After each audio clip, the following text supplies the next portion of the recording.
Hi, Alka. Welcome to Creative Inspired Happy. Hey, thank you. Thanks for having me, Evelyn. So, I'm really happy to have you here because the reason I reached out was because you are not a writer from the very start. And I feel like these days, especially on social media, there's so much pressure on young people to be successful at whatever it is right away.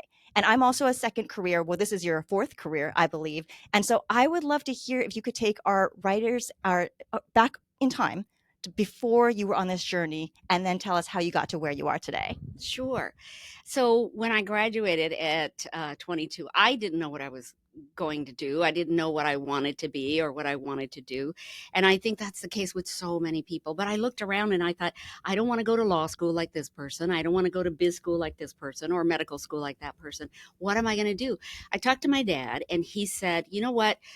There's management training programs right now in all of these financial institutions. Why don't you apply for one of those? And that way you can just sort of hang out, make some money, then you decide what to do. And I did that. I got a management training internship at Prudential Insurance Company, of all places, me with my art history degree and my art background. And I went down to Los Angeles. It was my very first job, and I'd never been to Los Angeles before. So it was a really cool opportunity to see something new. And I knew from day one, that is not what I wanted to do. I didn't want to work in insurance. I didn't want to work behind a desk. I didn't want to do any of that. So I just saved up as much money as I could. And I didn't go out every night like some of my pals. I didn't go out, to big vacations or anything like that. I just saved all my money. And at the end of 3.5, 4 years, I said, Dad, I've done everything that you wanted me to do, and I've saved up enough money. I'm quitting this job. He said, no, don't quit that job. It's security. It's security. And I just said, Dad, I think it's more important for me to do what I really want to do, and this isn't it.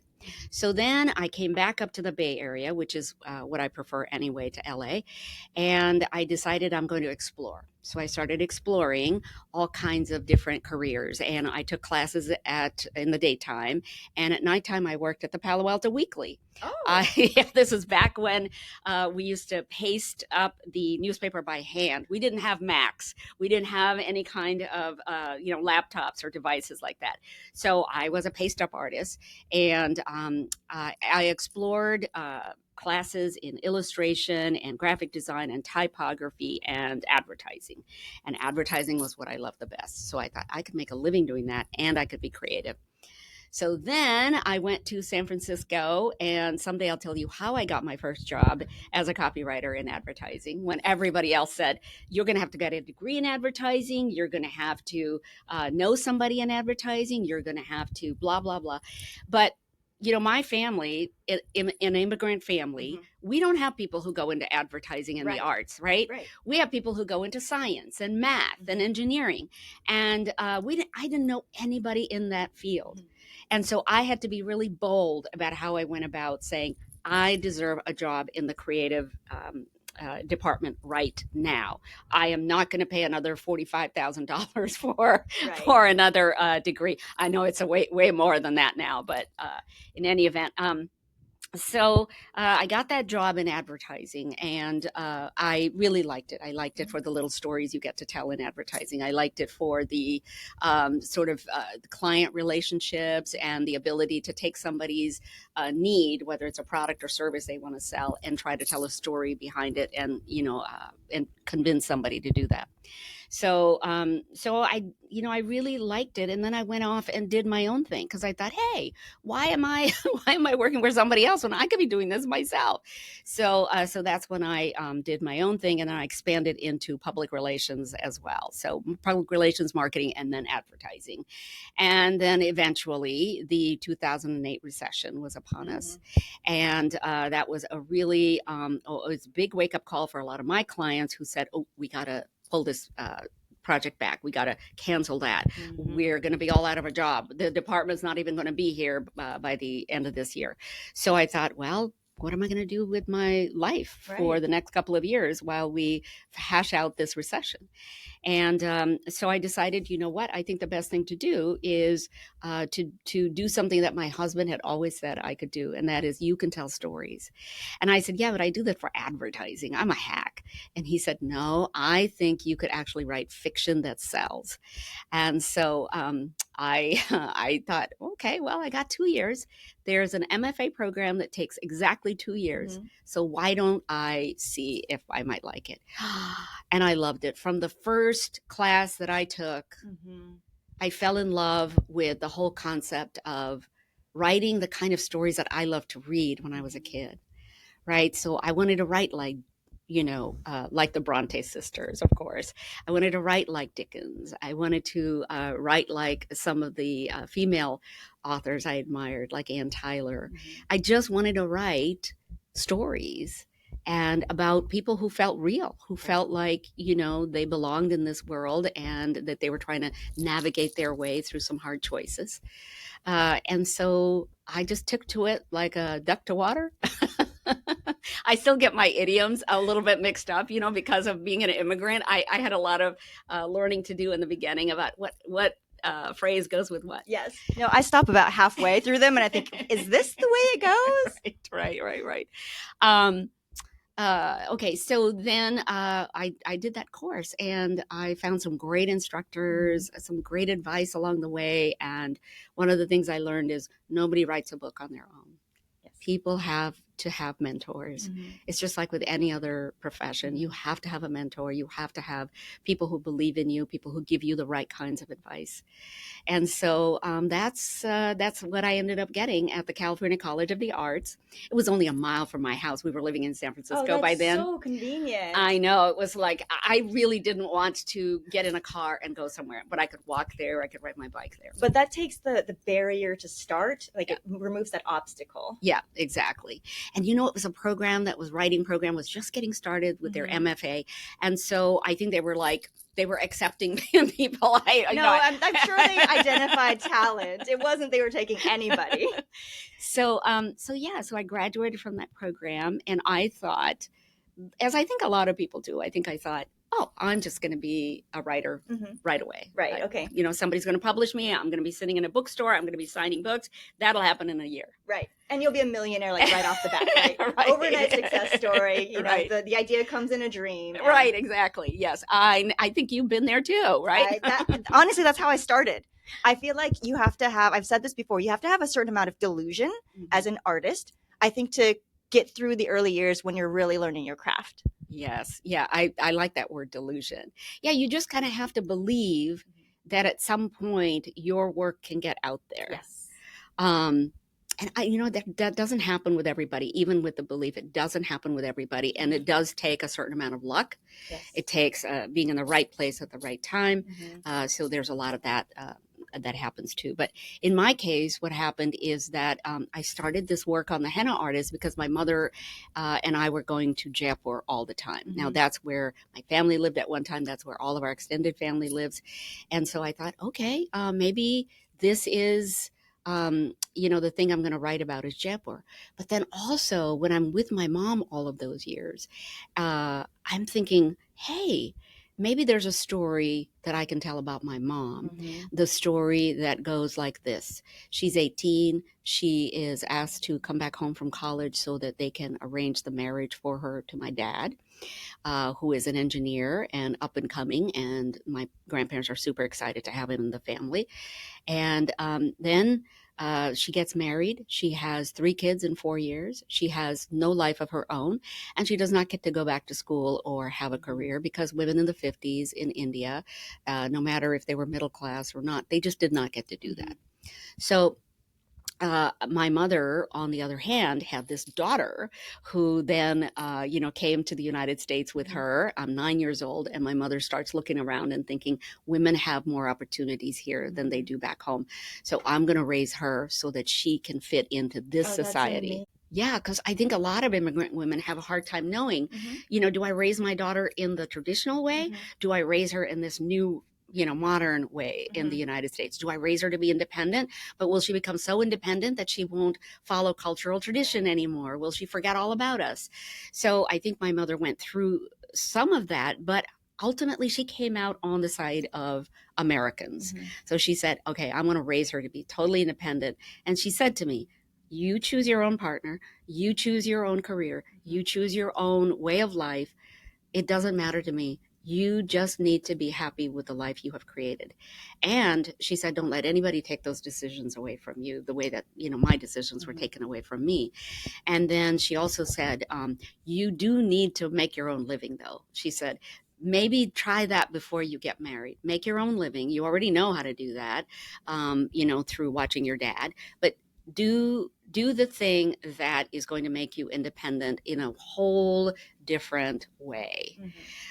So then even if your marriage doesn't work out, and she was willing to say marriages may not work out, even if it doesn't work out, you have something that you can do that's all your own and you can support yourself. So I have a question. When she's telling you to make sure that you can have your own career, is there any emphasis on doing something that you're happy or passionate about? Because I feel like that's a very like super American concept, but also maybe comes later than the generations that you and I grew up in, which I felt like at least my parents' generation, they were still very practical.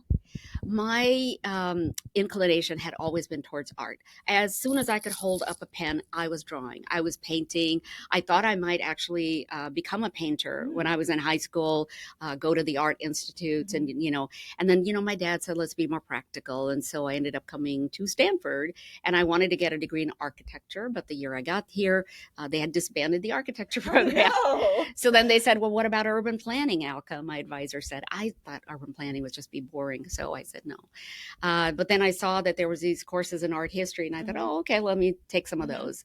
And then in junior year, if you studied art history, you got to go to Florence for that program. And I'm like, okay, I'm going to the Stanford in Italy program.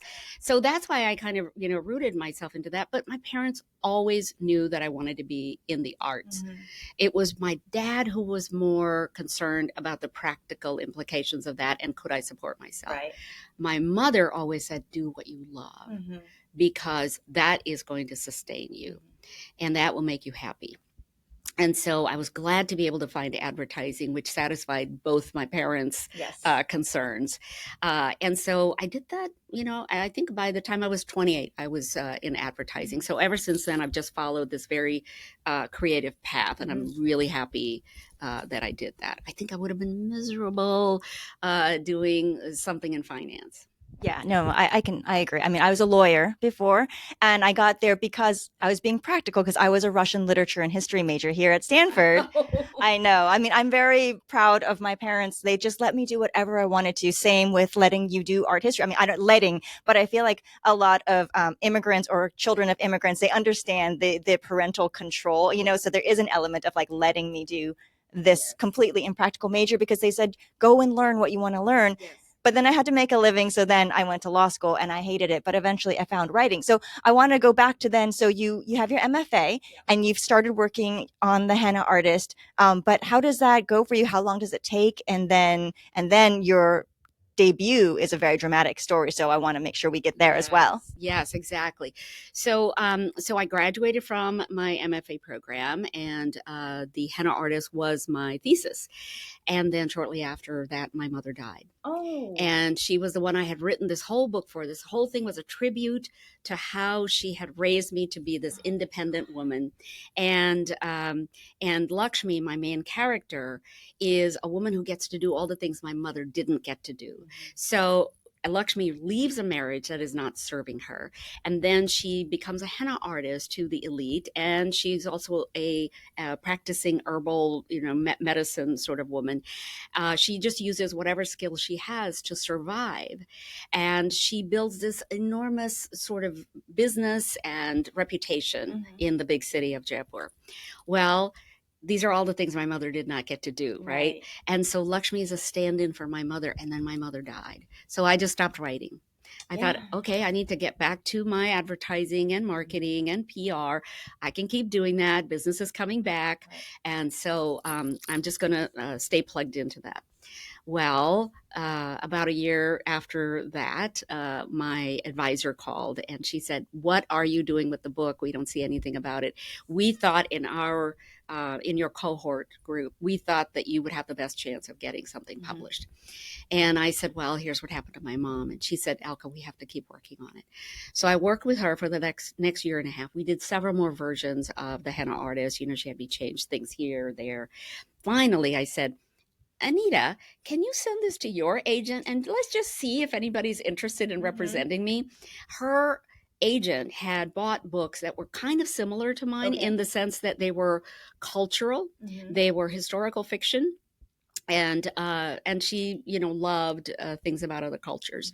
So Anita sent it off to her agent, Emma Sweeney. I get a call from Emma Sweeney saying, I love this book. Oh my gosh. I know. I want to work with you on it. And I thought, well, okay, I didn't get to publish right after I got my MFA, but I'm going to get to publish now, about a year, 2 years later. Actually. Right? So I said, oh, Emma, this is so amazing. So when am I getting published? And she said, Alka, you are not getting published anytime soon. You have a lot of work to do on this novel. I don't know what you're thinking, but you need to learn how to develop characters better. You need to learn how to start the book on a more engaging note, on that inciting incident. You need to do this and this and this and this. And I was beaten down by the end of that conversation. And I said, okay, so where do I start? She said, okay, right now I want you to cut out every other chapter. Oh my gosh. I know. And if, for any kind of creative person, and you're a writer, so you know this, when people say cut out an entire chapter, it's like cutting off your arm and you don't want to give it up. So anyway, I very reluctantly then, I said, no, Emma, I'm going to show you how it works without doing that. And I just couldn't. I tried it many different ways. And Emma said, it's not working, Alka. So finally, I had to cut out 140 pages out of the book, out of the manuscript. And then I redid some of the characters, strengthened them, weakened some others, took out some others. And then finally, at the end of all of that, we have now advanced to 3 more years. Okay. And I'm working with Emma. And I said, Emma, now can we send it off to somebody? And she said, no, you're not ready. I said, Emma, don't we need to know if there's going to be a nibble? Like you send it off and then people go, oh, I kind of like this. And maybe you'll show it to me again. She said, Alka, it doesn't work like that. You're a debut novelist. You have never published anything. There's no short story out there with your name on it.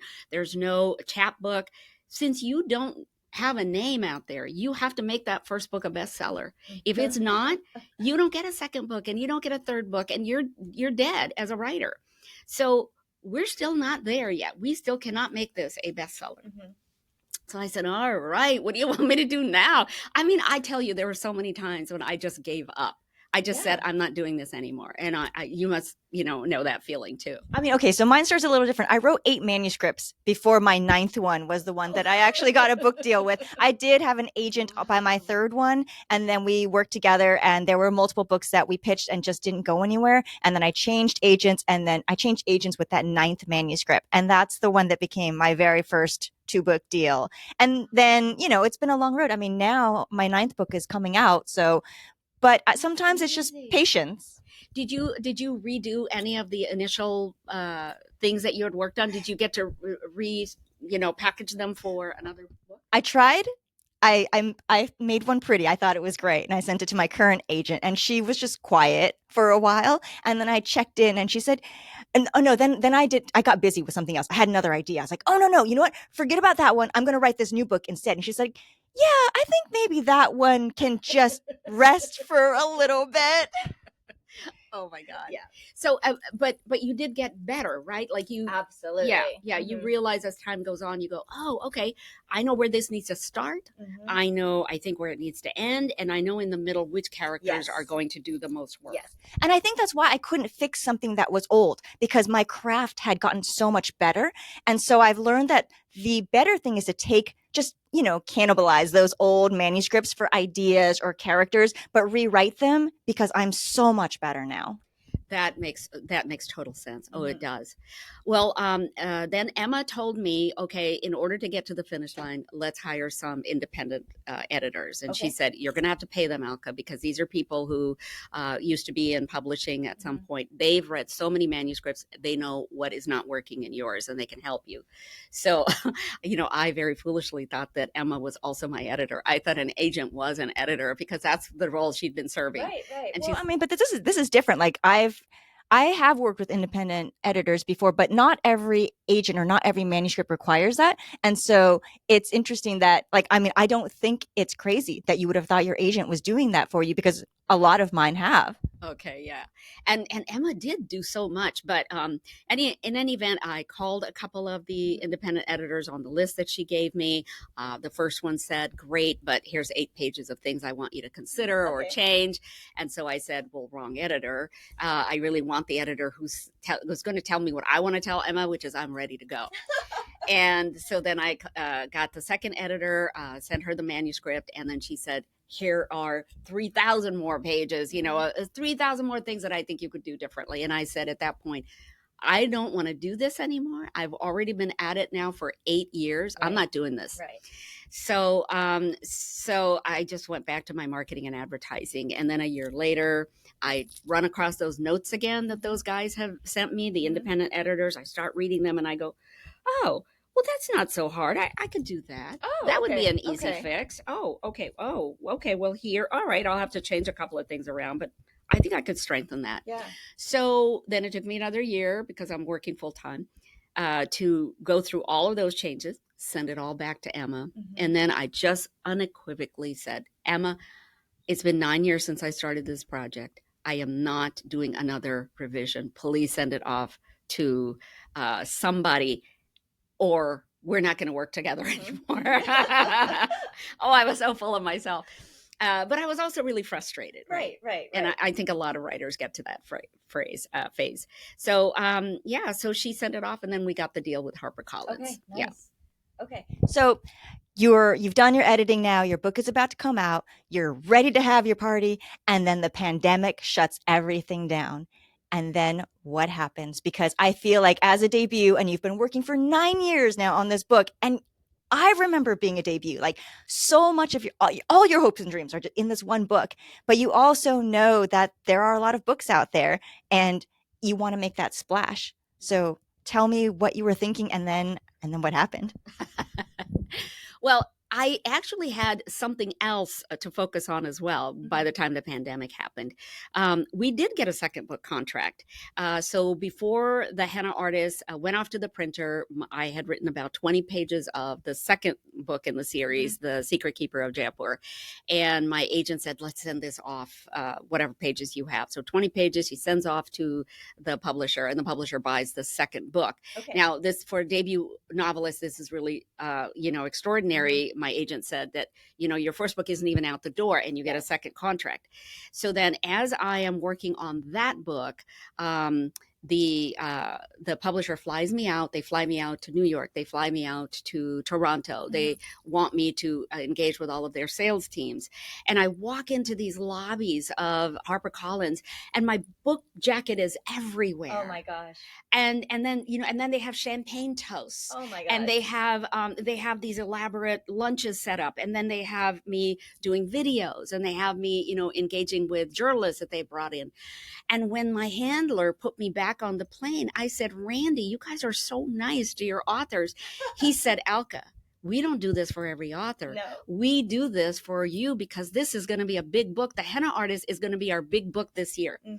I was blown away. I just thought it was one of the many books that they had bought. Right. But they had pitched it that way. They had pre-sold a whole bunch. They had all of these journalists and everybody already writing about it. So then my release date is coming up, and it's March the 10th. And by then, I've been doing a couple of interviews with journalists and so on, and we have digital copies that are being sold on Amazon. We have ebook copies, audio, everything is going on. And then the world comes crashing down because on March the 11th, the world pandemic is announced. So every single book event, every single outlet, the bookstores start shutting down, the library shut down, Amazon stopped shipping out books. And they're only shipping out the digital stuff because it doesn't require any handling. And we don't still know at this point what COVID is caused by. So then I, reached out to social media and I said, "Hey guys, I've been telling you about this book now for the last year, and I've been sharing my mother's recipes and that are in the book and so on." And I said, "So can you please contact me and talk to me on social media about my book, because I really need for book clubs to start calling." And so they did. And so to date, I've done something like 900 book Oh clubs my on gosh. Zoom, which has been really fun because I get to Wow. engage with readers one-on-one in these Zooms. But I think the most important phone call that came was Reese Witherspoon's people saying, hey, she likes this book and she's going to name it as one of her 2020 book picks. That wasn't anything on my radar at all, but I think it was on the radar of my publisher. Okay. Yeah, I Okay. think that they had started putting out feelers long before it actually happened. So then the world breaks wide open because Yeah, I mean that changes everything when everyone else is freaking out that they can't do any book events. And I mean, your book is excellent. It wouldn't have gotten this kind of attention from the publisher if it wasn't already excellent. They wouldn't say this is going to be our big book of the year, but you can't control something like a Reese's book club. So tell me about that. Like, how did it launch your career in a different way than you think maybe it would have gone? Well, Reese has access to so many book lovers, and she was already on Instagram. That is her platform. And so Instagram was just like, it was in its like infancy. It hadn't really, taken off, but she had really helped that platform take off, especially for book lovers. And so when you're on her platform, all of a sudden, you're engaging with millions of readers. She started Reese's Book Club in 2017. Okay. I was one of her 2020 folks, and then she sold it in 2022 for $900 million. Yes, that's right. I remember thinking this woman is such a role model Right. for everyone. Right, I know, and she's from Stanford. Yay! Yeah, that's right. That's right. I forgot about that. Right. So so it was mind blowing. All the movie people that started calling after Reese's announcement. That was really fun. Okay. And by the way, when she tells you that she's going to announce you, let's say on June the 1st, on May the 1st is when she tells you. And you are not allowed to talk to anybody about it. Your publisher knows. Oh my gosh. And your agent knows, but Yes. nobody else outside of that group knows. And so for the whole month there, you work with her team so that you plan all these kinds of things. So one of the things we planned was for me to be in my kitchen while I was cooking samosas and different kinds of subjis. Okay. Another thing was I had a henna artist explaining to us how henna designs happen, and then everybody could work on that. I did a whole bunch of things with my mother's Indian jewelry, explaining what the jewelry was about, what it's made out of, what the stones are, and all of that. And so I just came up with all these ideas, and they had ideas, and then we worked on those for the month. And then by the time the date of your announcement comes around, you've got a whole month's worth of things that are going to be pushed on her platform. Wow.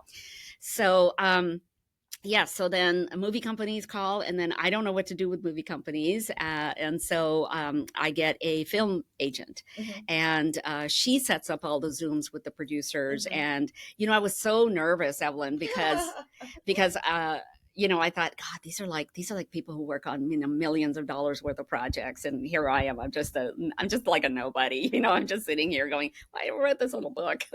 But you're going to be a somebody. See, they know that.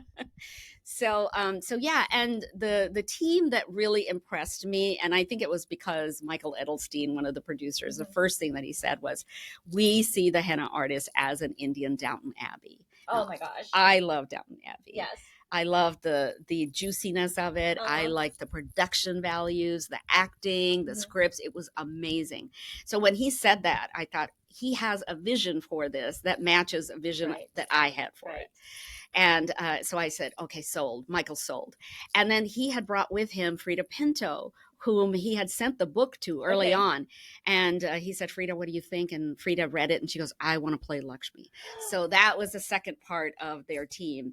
And then the third part is Miramax TV, because they have entrees into all the streaming companies. Okay. So then when I sold the option to them, my film agent had already told them she doesn't want a movie. She wants a series. Okay, that was going to be my question, if it was agreed to from the very beginning. Yeah. And any author out there should be very clear about what they want, because I was totally clear. I was like, I want a series like Downton Abbey, where we get to know the characters over a long period of time. We're so invested in them that we're going to miss them so much when they're gone, right? And I said, there's so much packed into this book about henna, about what life was like in the 1950s, what was happening politically in India post-independence, what these characters are up to, what the role of women is, and how it could be be changing in this era. I said, a 90-minute movie cannot pack all that in. Right, right. So then my team that I sold the project to, they went out to the streaming companies and pitched it, pitch. And 5 of the streaming companies said, yes, we would like to produce this. Ooh. And then Netflix came in. So thank God they did, because they have been an amazing partner. Oh, good. Yeah, yeah. I really enjoyed working with them as well. Like, they understand different art forms. I feel like they understand that books and movies and TV shows are different, but that you can really extract kind of like the core story and then turn it into something new, and that works really well on the screen versus on the page. Yeah, I think they've got really talented people working for them. And I think once they commit to a project, they really commit to it. So that's been really wonderful. I am only an executive producer on the project. Okay, so you're not working on the script or anything? No, I don't know how to write screenplays. And so I said, I would love to be involved. Could I please be involved? And they said, no. It's like, you don't have any experience in this. We'd have to hire somebody to, coach you. No, that doesn't work that way. And so they said, okay, they actually told me that they pay you more money to go away. That makes sense, because I feel like what a lot of people don't understand when they're not in professional writing is that every kind of writing is different, and you have to learn all those skills from the ground up. And so they don't actually want a novelist meddling in screenwriting, because you don't understand how the plotting works or how to attract the attention of the audience and keep the attention. Exactly. And so many of my readers, and this may happen with your readers too, or maybe it has happened, they say, oh, but don't change it. I love the book. Please don't change it. And I'm like, you know what? First of all, it's out of my hands. Right. And then secondly, it has to be changed. I've read books and then seen the screen adaptations, and you can see the changes that have been made, and you can enjoy both of them. Right. Well, I love that this is going to be a show, because like you said, you get so much more depth, because in a 90-minute movie, for the project that I worked on with Damsel, the movie is very different from the book, just because, well, first of all, they're different forms of entertainment, but there's a lot of things that you can expand on in a book that you can't do in such a short film. So I love that you get to have a show, because that's amazing. And you probably love this about writing books too. Like you said, you get a chance to explore a lot more and longer time frame, how a character feels about something. What is their emotional story as opposed to their physical story going out into the world? Right. What are their motivations? You can explore that so much more in a novel. Yes. And I love that part about writing a novel. Yes. So I am in awe of people who can write screenplays and make something out of an interior piece of work. That is really amazing. Right. So are you allowed to say how far along you are in the production process? No. Yeah, same. People kept asking me questions like, it was fun to be on set.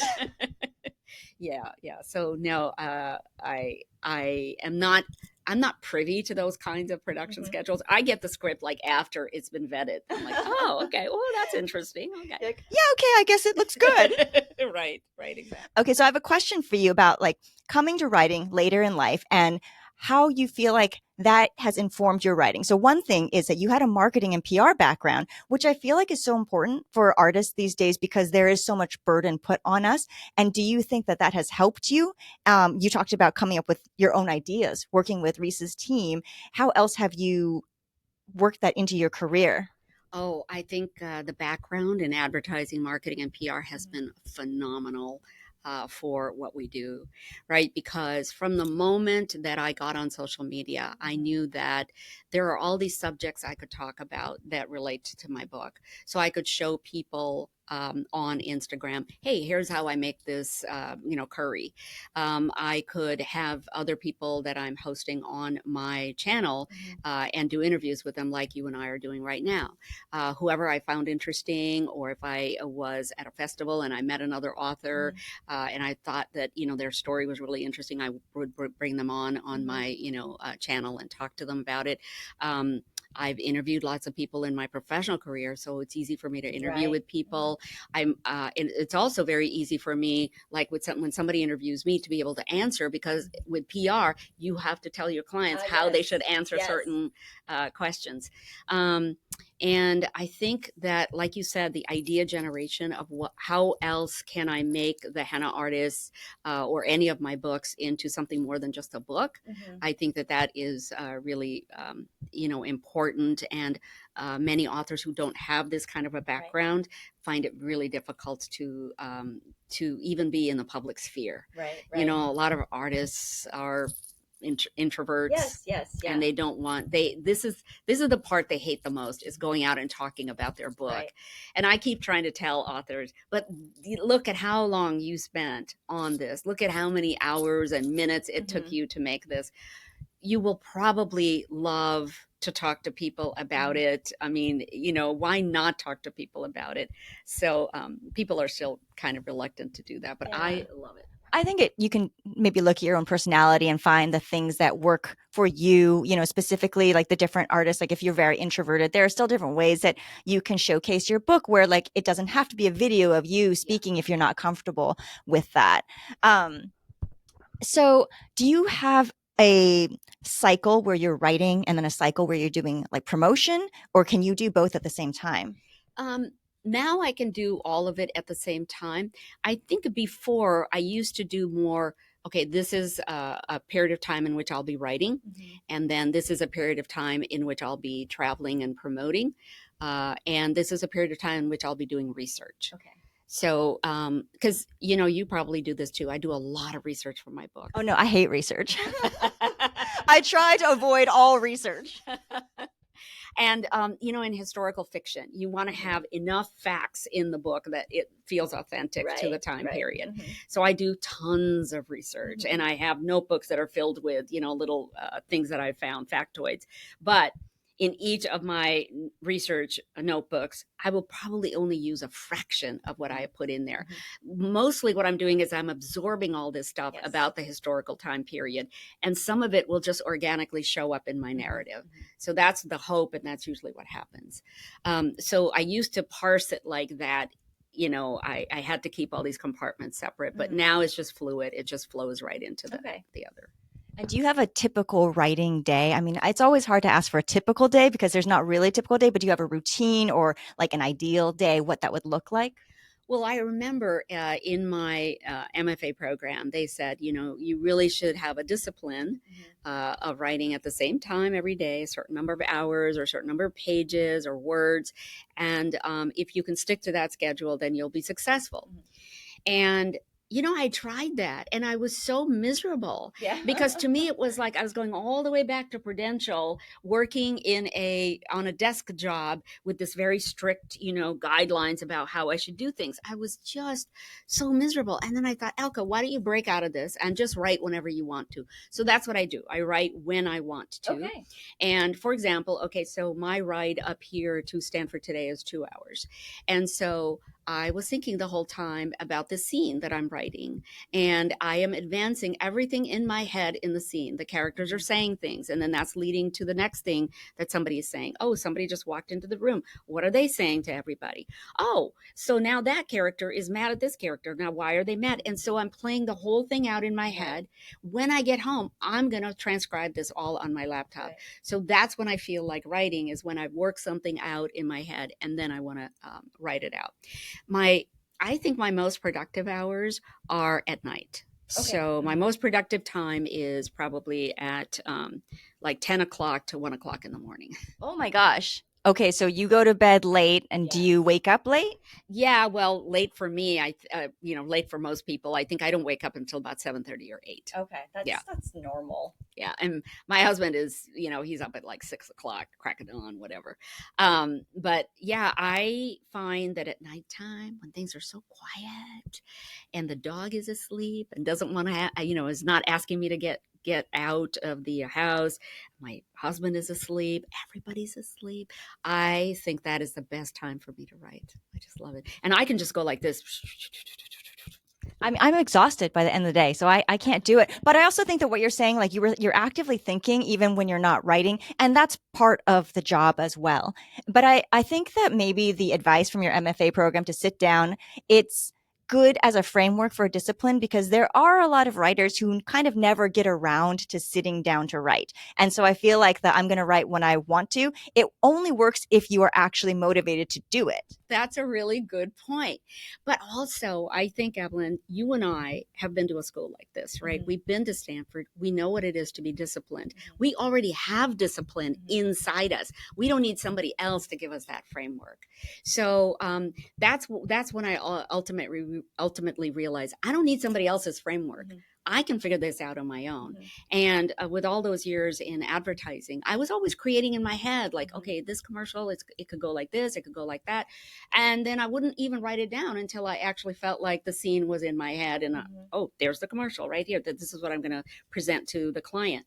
And I realized writing novels is no different. It's exactly the same process for me. Yeah, that makes sense. Okay, so the last question I have for you is what advice you might have for someone who's aspiring as a writer, but someone like us who's coming to it, I call it mid-career. And so one thing we're doing at Creative Inspired Happy is we have a scholarship. We have 2 scholarships available of $1,000 each for adults who are mid-career who want to learn more about writing.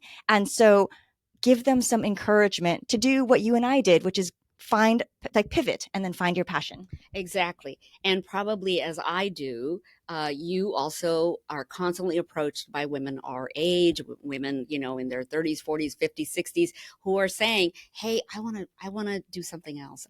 How can I be you at some point?